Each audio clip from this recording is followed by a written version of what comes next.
खलीफा क्यों कहा जाता है, एक इंसिडेंट से समझिए। ये बात है 1992 की, जब रजनीकांत सड़क से अपनी कार में जा रहे थे।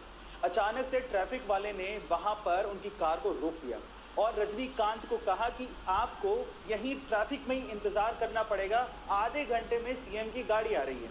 तो रजनीकांत ने कहा कि इंतजार तो ठीक है, लेकिन आधा घंटा बहुत ज्यादा है, सीएम की गाड़ी आने में टाइम है, हमें जाने दो, लोग परेशान हो रहे हैं। लेकिन ट्रैफिक पुलिस वाला नहीं माना, उसने कहा कि नहीं, आपको इंतजार करना पड़ेगा। तो इस बात पे रजनीकांत बाहर निकले और पास की दुकान पर जाके खड़े हो गए। उनको देख के वहां पर भीड़ जमा हो गई। अब ये तो और ज्यादा प्रॉब्लम वाली बात हो गई, कंट्रोल करना और भारी पड़ गया।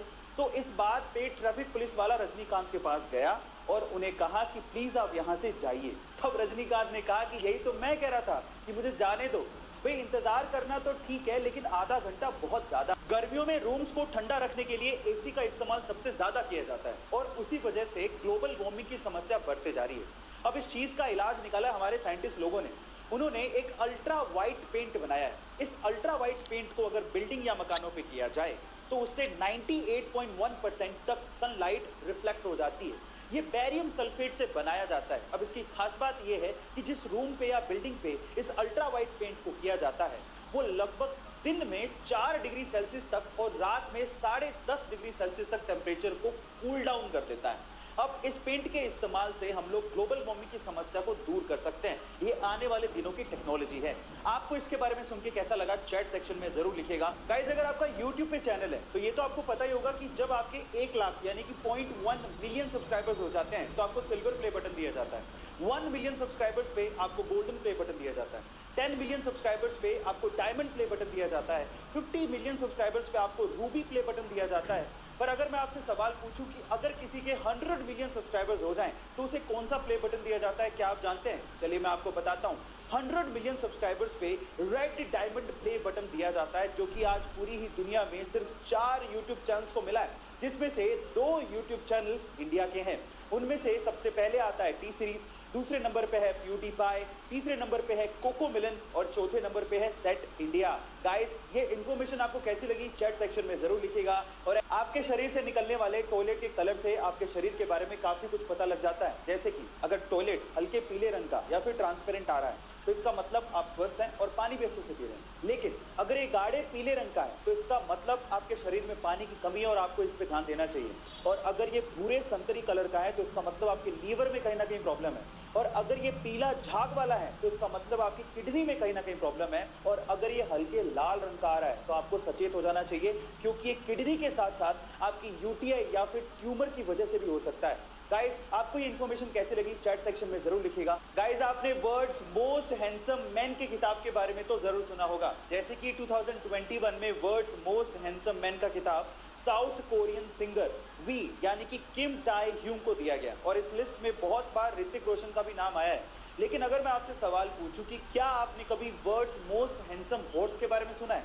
जी हाँ guys, unofficially world's most handsome horse का किताब फ्रेडरिक द ग्रेट को दिया गया है। फ्रेडरिक द ग्रेट दुनिया का अनऑफिशियली सबसे हैंडसम हॉर्स है। गाइस, आपको इस हॉर्स के बारे में सुन के कैसा लगा चैट सेक्शन में जरूर लिखिएगा। सैमसंग, आज के पहले तक आपने इस कंपनी का नाम सिर्फ मोबाइल इंडस्ट्री में ही सुना होगा, लेकिन क्या आपको पता है कि सैमसंग मोबाइल इंडस्ट्री के साथ साथ कंस्ट्रक्शन का भी काम करती है? जी हाँ गाइस, पूरी दुनिया में ऐसी बहुत सारी इमारतें हैं जो कि सैमसंग सीएनटी यानी कि कंस्ट्रक्शन एंड ट्रेड कंपनी ने बनाई है।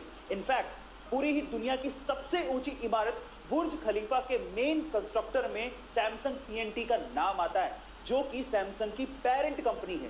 क्या इसके पहले तक सैमसंग कंपनी का ये फैक्ट आपको पता था? और अगर नहीं पता था तो चैट सेक्शन में जरूर लिखिएगा। और ऐसे अमेजिंग वीडियोस के लिए यूट्यूब पे हमारे चैनल को सब्सक्राइब कर लीजिएगा। और अगर आप इंस्टाग्राम पे देख रहे हैं तो मुझे फॉलो करना मत भूलिएगा। मिलते हैं अगली वीडियो में।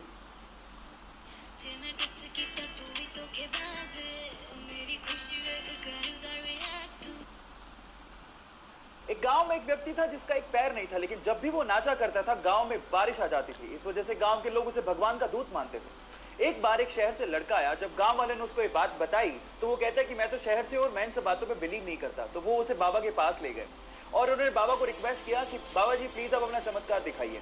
तो बाबा ने नाचना शुरू किया। 1 घंटा नाचे, 2 घंटा नाचे, 3 घंटा नाचे, बारिश नहीं आई। लेकिन लगातार 8 घंटा नाचने के बाद बारिश आने लगी। तो वो शहर के लड़के ने कहा कि बाबा जी ये कैसे पॉसिबल है, आप मुझे बताइए कैसे चमत्कार हुआ।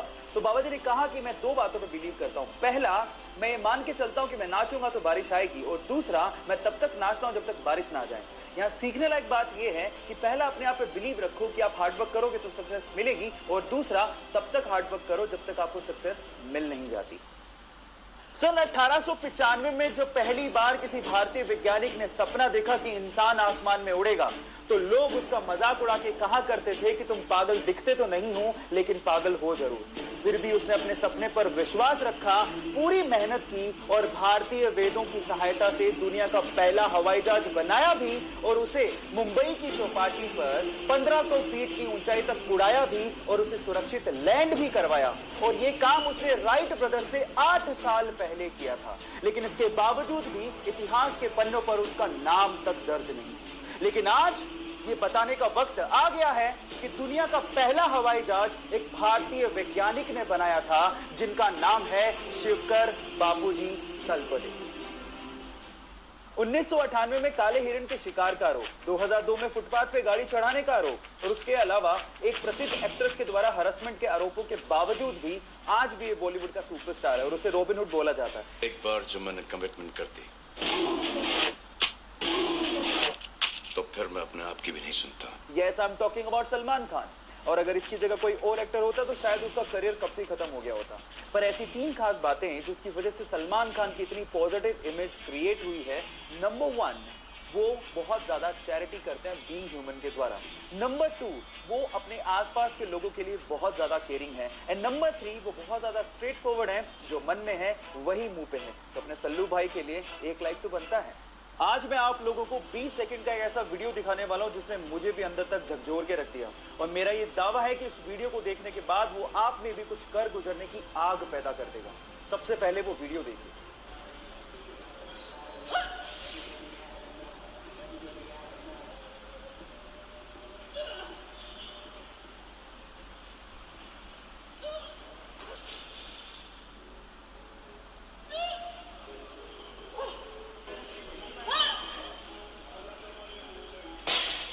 क्या आप लोगों को नहीं लगता कि जब ये लड़की इतना एफर्ट कर सकती है तो हम क्यों नहीं? अब वक्त आ गया अपने लिए और अपनी लाइफ के लिए डिसीजन लेने का, और अगर आपने आज भी डिसीजन नहीं लिया तो मैं कह सकता हूं कि अपाहिज वो नहीं, हमारी सोच है। So do something for your life right now. Guys, आप लोगों ने वीडियो बनाने के लिए या फिर वीडियो देखने के लिए स्मार्टफोन तो खरीदा होगा। कौन सी कंपनी का खरीदा है? ओप्पो का, वीवो का, रियलमी का, या फिर वन प्लस का? अब आप लोग ये सोच रहे होंगे कि ये सारी कंपनियां डिफरेंट है, लेकिन आपको जान करके हैरानी होगी कि ये सारे स्मार्टफोन एक ही कंपनी ओन करती है, जिसका नाम है BBK, जो कि चाइना की कंपनी है। और आज के समय में ये वर्ल्ड की second largest smartphone manufacturing company है, जिसके CEO अलग हैं, जिनके ब्रांड एम्बेसडर अलग हैं, जिनकी मार्केटिंग स्ट्रेटेजी अलग है, लेकिन ओनर एक ही है, जिसका नाम है डॉन योंग पिंग। है ना कमाल की बात? और मजे की बात यह है कि उसने सैमसंग और एप्पल जैसे ब्रांड्स की बैंड बजा दी है, और आज के टाइम $14 बिलियन का मार्केट कैप्चर करके बैठी है। बात अजीब है लेकिन सच है। एक बार एक पिता ने अपने बेटे को पुरानी टी-शर्ट देते हुए कहा कि जाओ इसे $2 में बेच के आओ। तो उस बेटे ने उसे साफ किया और पास के रेलवे स्टेशन पर जाकर 5 घंटे की मेहनत के बाद उसे $2 में बेच दिया। अगले दिन पिताजी ने कहा, बेटा ये लो एक और टी-शर्ट, अब इसे $20 में बेच के आओ। तो उसने उस पे मिकी माउस का स्टिकर चिपकाया और पास के स्कूल में जाके खड़ा हो गया, और एक अमीर बाप के बेटे को उस टी-शर्ट को $20 में बेच दिया।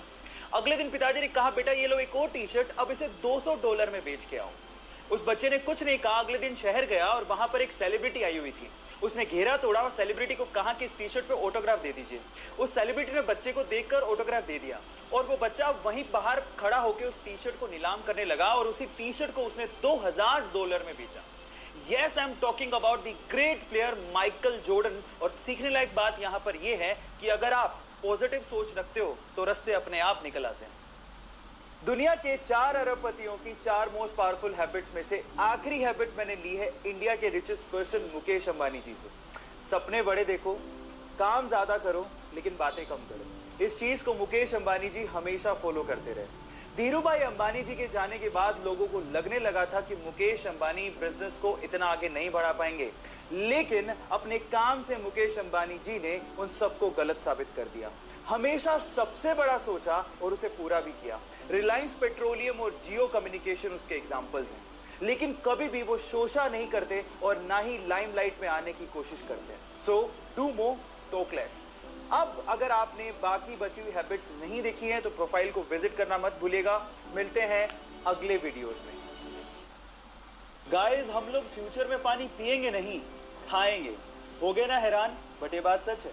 एक्चुअली प्लास्टिक की बोतल्स का पानी हमारे शरीर को बहुत ज्यादा नुकसान करता है। इसी के लिए हमारे डॉक्टर्स ने वाटर के छोटे छोटे से कैप्सूल बनाए हैं। अब इन छोटे छोटे से कैप्सूल को अपने मुंह में रखो, ये मुंह में बस्ट होंगे और आपके पानी की पूर्ति हो जाएगी।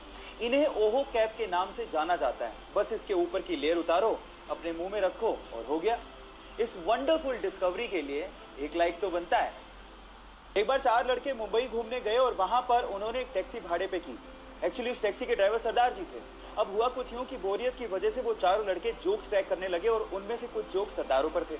जब भी वो सरदारों वाले जोक्स क्रैक करते, सरदार जी को बड़े ध्यान से देखते, लेकिन सरदार जी कोई रिएक्शन दे ही नहीं रहे थे। जब पूरा दिन खत्म हो गया तो उतरते वक्त उन चारों लड़कों ने सरदार जी को कहा कि हमने सरदारों पर इतने जोक्स क्रैक किए, आपको बुरा क्यों नहीं लगा? तो उन्होंने तब भी कोई जवाब नहीं दिया और 100 रुपये देते हुए कहा कि अगर तुम्हें पूरी मुंबई में कोई सरदार भिखारी मिल जाए तो उसे मेरी तरफ से 100 रुपये दान कर देना।